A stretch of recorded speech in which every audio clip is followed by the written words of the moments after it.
In today's video, I'm going to teach you how to request a refund for a transaction made on your account. Whether you're new to this process or just need a quick refresher, we're here to guide you step by step through it all, ensuring you can successfully navigate this task without any hiccups.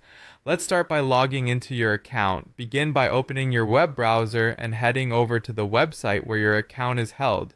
Once there, you'll want to locate the login page, which is usually found at the top right corner of the home page. Take a moment to enter your username and password, making sure everything is typed in accurately. It's quite common to get your caps lock stuck or input the wrong credentials, so double check those details before proceeding. Once you're confident everything looks correct, go ahead and click Login. Now that you're logged in, it's time to go to the Transaction History section. This is the go-to place for viewing all your previous transactions. Typically, you can find this option within the main menu or under your account settings. Depending on the platform you're using, it might have a slightly different label, such as payment history or order history, so be on the lookout for those similar terms. Once you're in the transaction history, take a moment to browse through the list and find the specific transaction you want to request a refund for. Carefully note the details to ensure you've selected the correct one. When you've identified it, click on it to access more information about this transaction.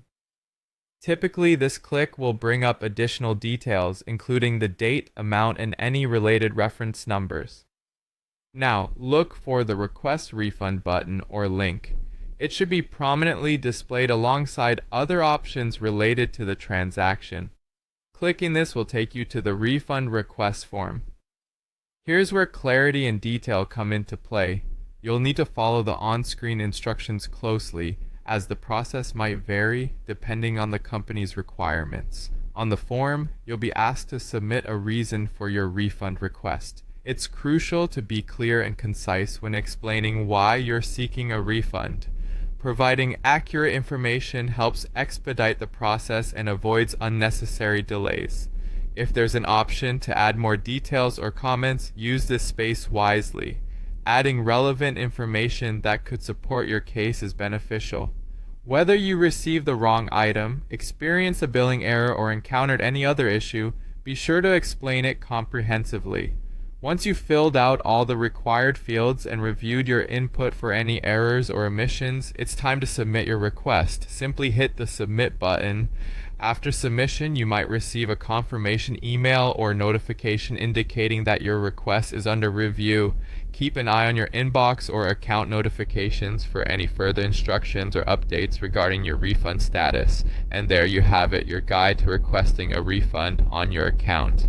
By following these steps, you'll be well on your way to resolving any transaction issues. Thank you for watching, and be sure to tune in next time for more helpful tips.